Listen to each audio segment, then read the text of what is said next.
안녕하십니까. 이어서 광주 전남권 뉴스입니다. 이정선 광주시 교육감이 고교 시험지 유출 사건에 대해 사과와 함께 재발 방지를 약속했습니다.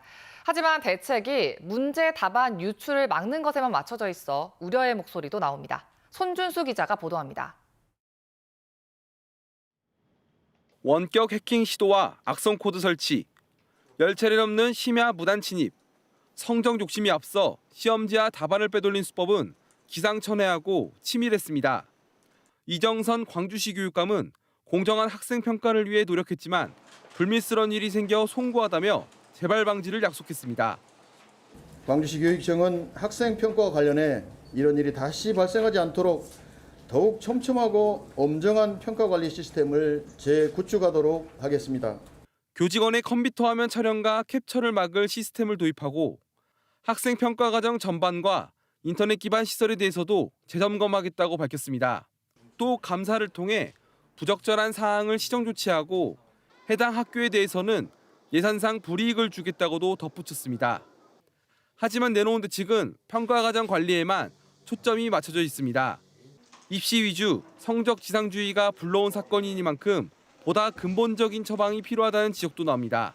입시 경쟁에 따른 학생들이 부담을 이겨내지 못해서 벌어진 일탈 행위다라는 생각이 들어요. 오히려 이러한 교육제도에 대한 개편을 좀 더 고민해보고 정부에게 건의해보는 것이 실력 광주를 앞세워 당선된 이정선 교육감이 궤도에서 벗어난 성적 지상주의를 어떻게 관리할지 이목이 쏠립니다.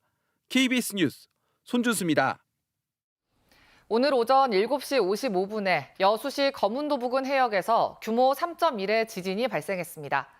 이번 지진의 진앙은 여수시 거문도에서 남남동쪽으로 104km 떨어진 해역이며 진원의 깊이는 8km로 분석됐습니다. 전남소방안전본부는 이번 지진으로 인한 피해 접수는 아직 없다고 밝혔습니다. 올해 우리나라에서는 규모 2.0 이상 지진이 45차례, 규모 3.0 이상의 지진은 2차례 발생했습니다. 한국전쟁 당시 전남 지역에서 발생한 민간 희생자가 전국에서 가장 많은 걸로 진실화해위원회 집계 결과 현재까지 조사됐습니다.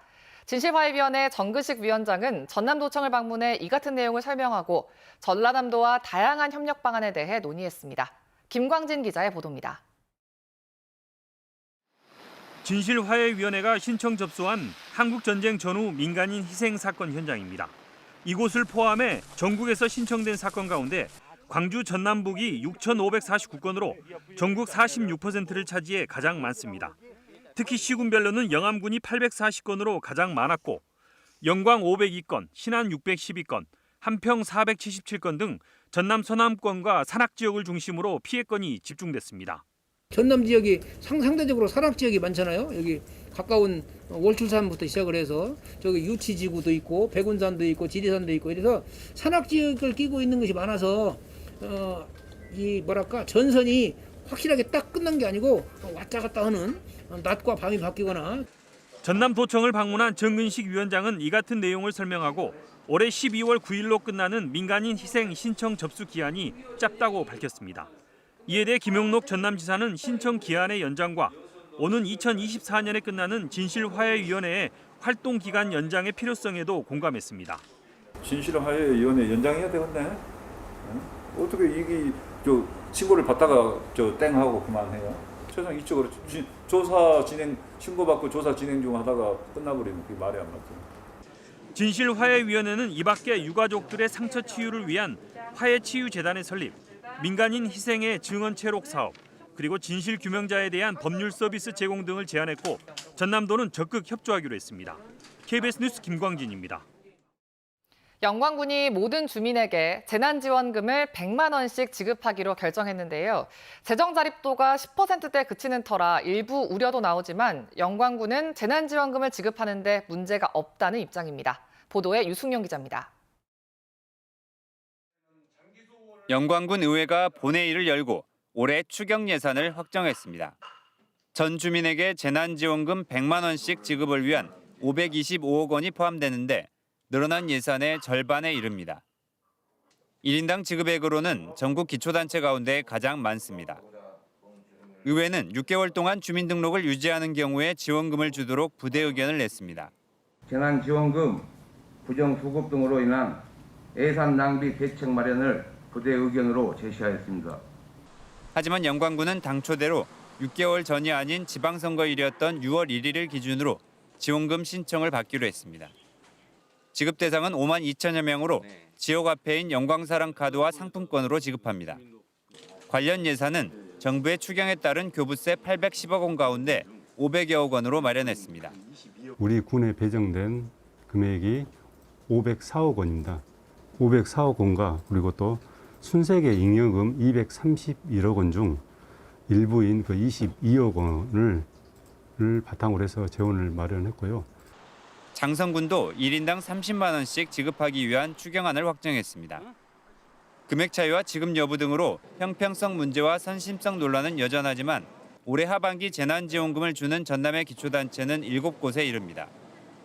코로나19가 재확산하면서 지역경제 활성화를 명목으로 한 전주민 지원금 지급을 검토하는 자치단체는 더 늘 것으로 보입니다. KBS 뉴스 유승용입니다. 외교부가 일본 기업의 국내 자산 현금화 명령을 심리 중인 대법원에 의견서를 제출한 것을 두고 강제동원 피해자 지원단체가 반발하고 나섰습니다. 일제 강제동원 시민 모임은 어제 기자회견을 열고 대법원의 특별 현금화 명령 확정을 눈앞에 두고 외교부가 의견서를 제출한 것은 현금화 절차를 지연시켜 피해자들의 권리 실현을 방해하는 행위이자 국가폭력이라고 지적했습니다. 외교부는 지난달 26일 강제징용 문제와 관련해 한일 양국의 이익에 부합하는 해결 방안을 모색하는 등 외교적 노력을 기울이고 있다는 의견서를 대법원에 제출한 것으로 알려졌습니다. 어제 하루 광주와 전남에서 코로나19 신규 확진자가 7,188명이 발생해 올해 4월 이후 최다 확진자 수를 기록했습니다. 광주에서는 3,553명이 확진됐고 전남은 3,635명이 추가로 코로나19에 감염됐습니다. 사망자는 광주와 전남에서 각각 1명씩 발생했습니다. 어젯밤 10시쯤 장성군 3기면의 한 돼지 농장에서 불이 나 3시간여 만에 모두 꺼졌습니다. 이 불로 축사 16개 동 가운데 4개 동이 탔고 돼지 400여 마리가 폐사했습니다.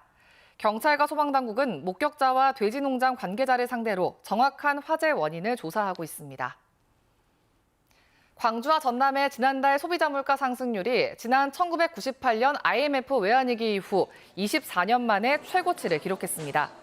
통계청이 발표한 전국의 지난달 소비자 물가는 지난해 같은 달 대비 6.3% 상승했고 광주는 6.6%, 전남은 7.3% 올랐습니다.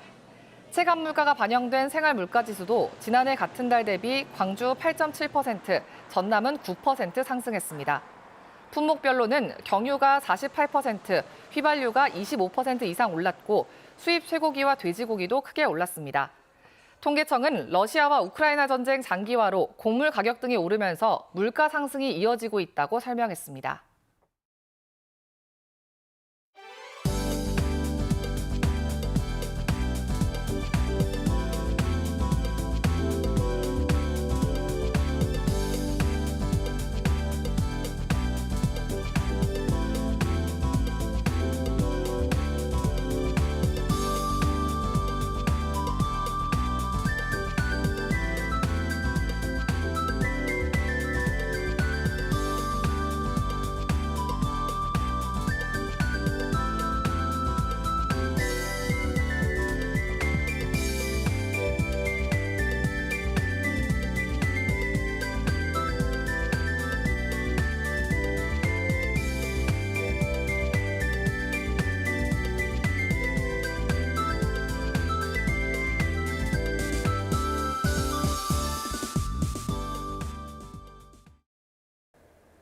오늘도 무더위가 찾아오겠습니다. 어제 폭염주의보가 광주, 전남 대부분 지역으로 확대됐는데요.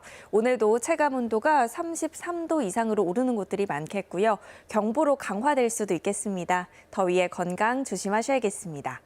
현재 구름 많은 가운데 일부 지역으로는 시간당 10mm 안팎의 다소 강한 비가 내리고 있는데요. 오후까지 비가 내렸다 그치기를 반복하겠습니다. 특히 오후에는 시간당 30mm 이상의 집중호우가 쏟아질 수 있겠고요. 예상 강수량은 광주 전남 지역에 20에서 60mm입니다. 다음은 자세한 지역별 날씨입니다. 아침 기온 어제와 비슷하거나 1, 2도가량 낮게 시작했고요. 한낮 기온은 내륙 지역은 대부분 32도 안팎까지 올라 어제만큼 덥겠습니다. 여수의 낮 최고 기온 30도, 보성과 고흥 31도로 무더위가 찾아오겠습니다. 목포와 강진, 해남의 낮 최고 기온 32도로 어제와 비슷하겠습니다. 신안을 비롯한 도서 지역은 30도에서 32도가 예상됩니다. 바다의 물결은 전해상에서 비교적 잔잔하겠습니다. 오늘 오후에 비가 그치더라도 내일과 모레는 내륙을 중심으로 소나기가, 토요일에는 비가 내리겠습니다. 날씨였습니다. 여수시가 아파트 건설 허가 방침을 뒤집었다가 거액의 손해배상 위기에 놓였다는 KBS 보도와 관련해 김영규 여수시의회 의장 등 시의회가 대책 수립을 요구했습니다. 송하진 여수시의원은 시의회 임시회에서 거액 손해배상에 대해 시의회에 보고도 하지 않은 채 감추기에만 급급했다며 무책임한 행정이자 뒷북 행정이라고 비판했습니다. 앞서 김 의장은 그제 배상액이 최소화되도록 대응하고 책임 소재를 분명히 물어달라며 재발 방지를 위한 제도적 보완책 마련도 주문했습니다. 5.18 관련 마지막 수배자인 고 윤한봉 열사가 망명해 민족학교를 세우고 5.18 알리기에 앞장섰던 미국 캘리포니아주에서 5.18 민주화운동의 날 재정 움직임이 일어 관심입니다. 광주시와 5.18 기념재단은 캘리포니아 주의회가 5.18 민주화운동의 날 재정을 골자로 한 결의안을 발의하고 한국 시간으로 오는 9일 의결에 나설 예정이라고 밝혔습니다. 이번 결의안은 이민 1세대인 최석호 주 하원 의원이 대표 발의했으며 다수 의원이 동참함에 따라 본회의를 통과할 걸로 전망됩니다. 목포시가 어업용 면세유 인상액을 지원합니다. 박홍률 목포시장은 어업인단체 대표와 간담회를 열고 유류 가격 상승으로 어가 경영이 큰 부담을 느낀다며 면세유 인상분을 지원한다고 밝혔습니다. 뉴스를 마칩니다. 시청해주신 여러분 고맙습니다.